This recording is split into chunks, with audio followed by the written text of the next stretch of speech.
Hi, welcome to the SharkBytes Podcast. My name is Ronald Knall and I'm one of the co-developers of Wireshark.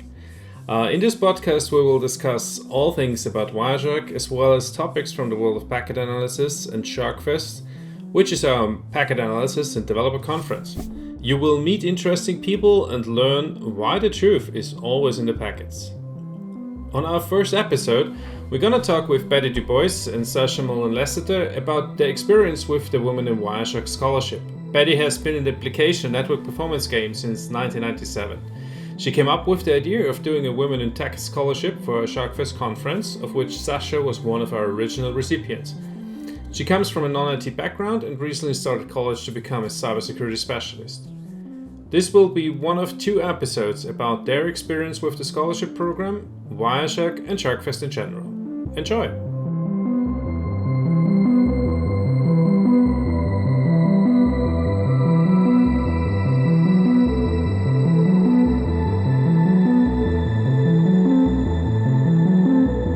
Well, hello! We are here today at our first recording of the SharkBytes Podcast, which is apparently how we're gonna name it, with Betty DuBois and Sasha, who was one of our contestants for Women in Tech and one of the two winners we had with our latest SharkFest, and Women in Wireshark, as we then aptly named it. How are you guys doing? We're good. Great. I'm so excited about this. And it's nice to see you both again. I miss my family, my new Wireshark family. Well, thank you very much for doing this. I saw your post earlier today. You don't put any pressure on us. No. Really? No pressure.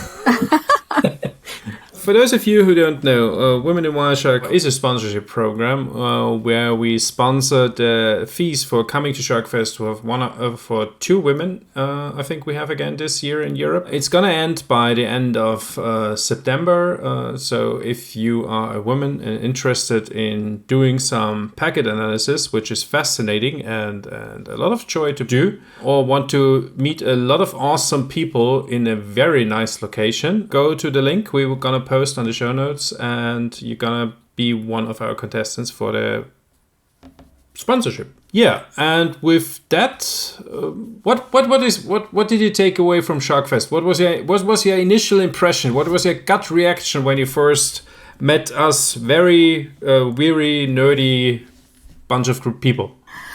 Well, I felt immediately embraced and part of a family. And that was really surprising to me because I didn't know what to expect. I'm new to cybersecurity and I did my own deep dives between college and on my own studying and so forth. So being around people that were I thought that it might be where people they're so smart that they wouldn't maybe want to talk to me too much, but everybody was so wonderful and so accommodating, and they really brought myself and Christy, the other scholarship recipient, into the fold.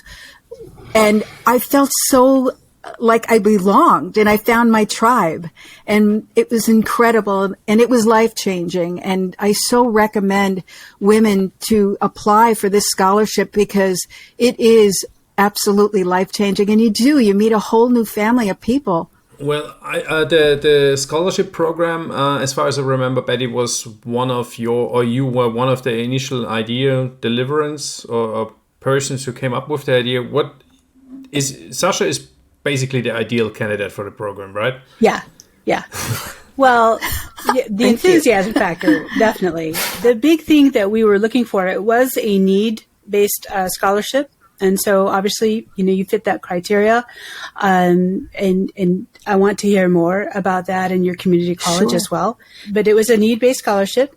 When Sherry and I were narrowing the scope, one of the things we were looking for was obviously for that. And then also, too, we really wanted to pick one woman from more of a security background and then one more from a networking background so that both would be, represented. And so you came from the school. So there we go. It's an honor. It was such an honor.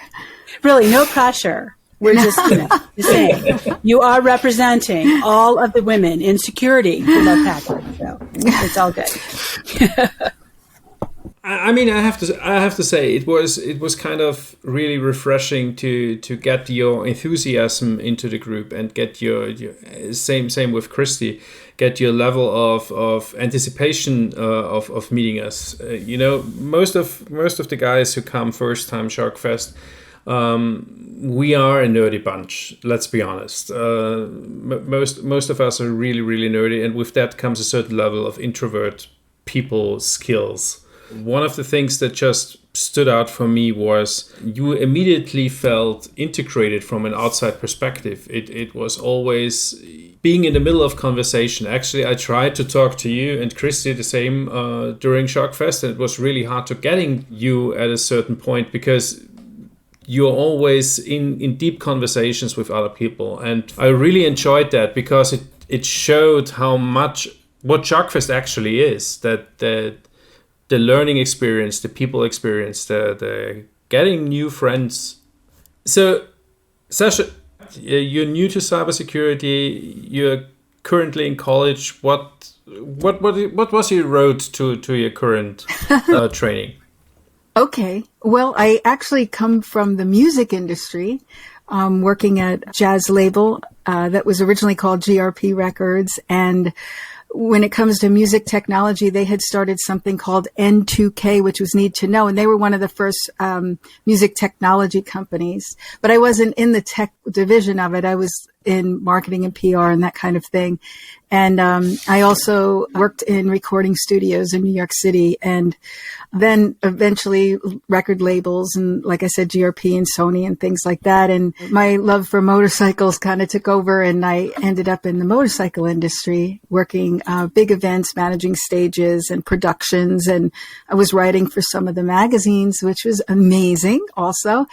But I wanted to do something that made a difference in life. And it really bothered me that these threat actors were able to take down schools and businesses and, critical infrastructure. And I thought, I'm a kind of not on my watch kind of person.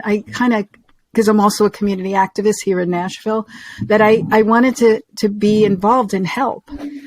So that was a road. And it was during the pandemic when I enrolled for college at Nashville State Community College and got on that cybersecurity path. And they actually offered amazing people who wanted to totally switch jobs because of COVID to have that program, right?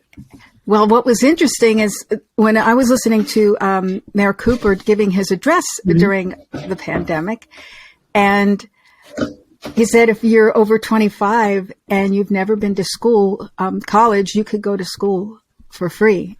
And I and I was on the computer immediately to see what Nashville State College offered. And I saw, they call it cyber defense, and I was like, that's what I'm going to do. Absolutely. And it was something that was so incredible. This whole journey has been incredible. And I have to say, when leading all up to the Wireshark opportunity, that's so life-changing, it opened my world up to amazing people. Yeah. People who care. There you go. Well, the red team is fun sometimes as well. Yeah, sure. Who doesn't want a pen test? But, it is kind of cool to be able to tell people, yes, I defend the network. That's pretty awesome. Yeah. Yeah. It's really special. And I'm glad that more people are getting involved in it. And I think it's great that the industry is reaching out to high school students too. Yeah. So what was your first, I assume the first contact in the program was you have a lot of security stuff. You had a lot of, I hope, social engineering as well, because cybersecurity and social engineering is something hand to hand. What was your first contact with network? What was your first, when did you come across, what was your experience with that? It's really interesting. Well, long ago, of course, it was a different scene back then, and not every company had tech division or an IT person or anything. And so sometimes you were just left to just fix your own stuff, and you didn't even know what you were doing. I mean, I can't even remember what I was doing back then, but it was like, oh my gosh, I got to fix this thing. And you just try a bunch of stuff and you go, wow, I guess I have a second nature and I don't even know what I did. And I fixed it. Okay, cool. And then that's just the way you approached it. Now, being in school and actually really learning the entire structure of a network is absolutely fascinating. And I absolutely love it. And of course, I'm getting in at a time now, understanding the discipline of assembling a really secure network, but also taking that into cloud security and understanding network architecture there. Yeah, it kind of mirrors your physical and it mirrors your other software-based stuff, but it's really an entirely different thing. It's just an entirely different thing. It exists elsewhere, and that's to me like a whole section of cybersecurity that's really going to need to be further developed, When you just talked about that, it triggered some BNC end connector experience in the back of my head. Token ring networks came to mind. Yeah. The good old stuff. I've sniffed token ring. Don't be laughing at that now. No, I'm not laughing. I was the guy in an IBM practicum when we pretty much figured out we could annoy the bosses by taking a pin needle and sticking it into the token ring cable. Because that's pretty much undetectable. So if whatever it was too boring, we just took a pin and stuck it into the cable, and suddenly guys came screaming all around the floor, who the hell did something? And right. Not us. little signal degradation there. Yeah, no problem with that. Yeah, no problem. No. Yeah.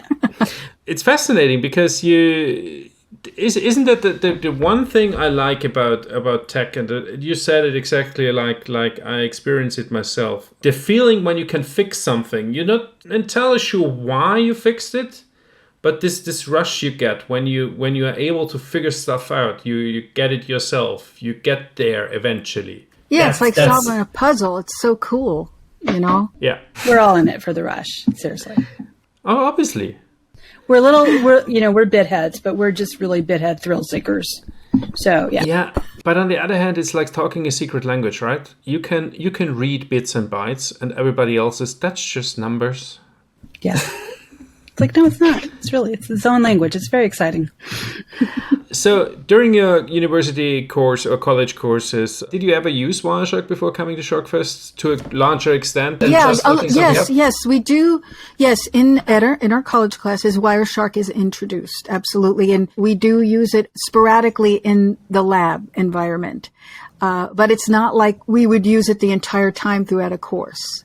We would be introduced to it. We would use it for whatever the chapter might have been, and then we move on. And it was interesting because I was just like, I got to know more about this Wireshark, And I found Chris Greer's YouTube, and I would watch that, and the professors would send some links to online learning environments and that, and some of them were really boring. And I was like, I don't know. This is kind of. It's not as exciting, I think. I not that I need everything to be exciting to learn, but I just felt like there was another way to learn somehow. And, I found that Chris Greer stuff and I liked the way he was saying it, but I really didn't it was so very beginner, very beginner. I mean, still beginner, I stumbled upon the scholarship and I'm trying to figure out I was going to ask, how did you find out about the scholarship? I'm not sure. You remember? I wish I could remember because I'm part of WISIS, Women in Cybersecurity. Okay. But I don't know if I saw it there. And I can't remember, but I remember just being super excited and going, oh, there's a Wireshark Women in Tech scholarship. Oh my goodness, and I applied for that. It was interesting because I first found out about SharkFest when I first signed up for college, just researching things, and it came right up. I thought, wow, what's this? Yeah. And I didn't even know what Wireshark was back then. I just said, I guess it's a bunch of computer people that get together. That's all I didn't know, And then eventually, of course, I found out more. But it's a powerful program. And Betty, you're an amazing teacher. You make it fun. You make it You make it you want to keep on going and really learn and learn. Yeah. You actually I read a lot of studies on adult learning, how to maintain, what's the best way to teach to have the longest retention of the information. And it's amazing how correlating how you feel emotionally to how you learn. So Roland brought up that he was bored to death, in his class. He may or may not remember half the stuff he learned. But if you're having a good time and you're enjoying it, and you're talking about ways to actually apply it in the real world, as opposed to this is bit 1 and this is bit 2 and this is bit 3. If I can apply it in the real world, then I'm going to remember it. I'm going to retain that better. I'm going to actually apply the information as opposed to just memorize the information. Right. Yeah. And that's always my goal. Always my goal. And what's interesting too, the way you teach and the material that you present, if you've been, like for myself, I had to go right back into my studies. So me following up on some of the stuff that I did learn at SharkFest, I couldn't do it right away. So I was thinking, oh my goodness, I hope I could retain this information. But the way that you presented it, the notes that I took, because, I had to take notes in this Shark notebook that you gave us because I loved it so much. Isn't that it's fun? So handy. I got those at Office Depot of all places. I'm like, I need a dozen of those, please. But I was able to jump back in. I was able to, with the material that you provided for us in the online environment, I was able to go in and go, okay, I totally remember this. Okay. And that's awesome. And that to me shows that you're brilliant at teaching. You're brilliant at that presentation. Oh, yeah. Yeah, because and actually the physical act of writing, because my daughters are 24 years old, and for them when they were in college and trade school, they didn't want to like write notes, so they're putting it all in their computer, right? And I'm like, no, you actually need to physically take notes because you remember it better, you apply it better, having to listen and physically think about, all right, what are the important points here, and write those down fast enough to keep up really helps you to process the data faster and to retain it longer. And so I made them do that, and they hated me for it, but they got better grades. You definitely learn more when you're writing. I believe that. It's the mechanics too. I think of it is. And people just don't think about stuff like that. And like I said, for me, how I teach people is very important to me. I take great pride in that. And so, like I said, I do a lot of study on how adults learn and how they learn differently. So I want to be sure, some people are more auditory and some people are more visual, and, some people are more like me. I'm a kinetic learner. And how can maybe not every single moment of every single hour is going to be specifically for your type of learning, but at some point we're going to hit the part that you're like, yes, that's me. Absolutely. That's what I want. And because, frankly, this is a boring topic if you approach it that way, but I approach it as human communication. That I found it to be, that's what, that's the thing about Wireshark.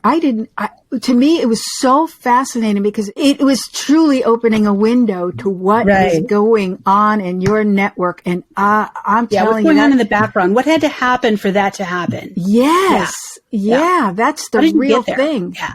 Yeah. And I bet you could take these classes over and over again and you're always going to learn something new. Because there's so much to know. Quite a few people in my class who have been in my class year after year. In fact, two of the guys in your row. The two fellas. They'd been to Bettyland before. Bettyland. Right in your row. And because you do, you can't absorb everything because I talk really, really, really, really fast. So it is good to go ahead and especially because a lot of people don't get to use Wireshark every day. Right. Even me. I do nothing but packet analysis. That's my whole job. I teach packet analysis. I go out and do consulting on packet analysis. I'm like packet, right? But even me, I don't get to do packets every single moment of every single day. And you forget stuff. And especially in like a normal job, you are expected to do 800 different things, and have all these certifications, all this stuff, right? And you might use Wireshark, once a quarter, or you might use Wireshark once a month or once every 2 or 3 weeks. You can't be expected to go, okay, I remember how to do that in Wireshark, number one, just the mechanics of it. And then number two, all right, when I see this, I know it meant that. That part is that you've got to really be deep into it all the time in order to retain that.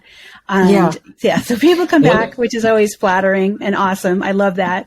So one of the most fascinating experiences I had in Betty's class was I was sitting. The thing is, which most people don't know, us co-developers, we don't know everything about Wireshark. We wrote the whole thing, but we have really, I would say, Gerald is perhaps the person with the most comprehension of what the thing can do, but even he knows about 60-70% of all functionality. For instance, we have something called a wireless time frame toolbar, which no one has a clue what this thing does. Not that I have an opinion about that because somebody turned it off. It's in Linux, though, so if you use Linux, there's that wireless toolbar, and it's awesome. Yeah, but the thing is, Linux. I was sitting beside one of my core fellows in one of Betty's classes, and he was, you can do that with Wireshark? Yeah. And the fascinating fact about that is he looked it up and he remembered he wrote that. Oh my goodness. Oh my goodness. Oh, that's just... And he completely forgot about the feature that he wrote. Oh my gosh. Oh, that's funny. That's funny. No, but tell him to put it back into Windows in the Mac, okay? Every time I talk to Betty, I get to-dos. You do, especially because, hi, on the Mac, hello, you can go into RFMon right natively, but you can't have a wireless toolbar. So I actually, on my Mac, I go to Kali in Parallels and then do it, because that's really logical. I take notes. Love you, Roland. Love you too. That's one of the things when you talked about that, Betty. I mean, as a teacher, you have to be engaging, right? It doesn't bring something to the table if you just drone on in front of everyone and just keep on about the subject. I mean, I taught machine safety for over 10 years, and I can get people to sleep in about 5 minutes. That's really not a difficult Makes me think of like the Clockwork Orange, where they hold his eyes open, and make him watch the stuff. It makes me think of. It really wouldn't matter. But at the same time, I had people sitting through 6-7 days courses with fascination. Because you have to be engaging. You have to bring the topic to life basically in front of everyone. Yeah, that's true. One of my trainers for when I started out teaching, he always had this thing. The things we want to do is knowledge, using, and understanding. We want to have those 3 in a row. And as a trainer, you always strive to get knowledge across.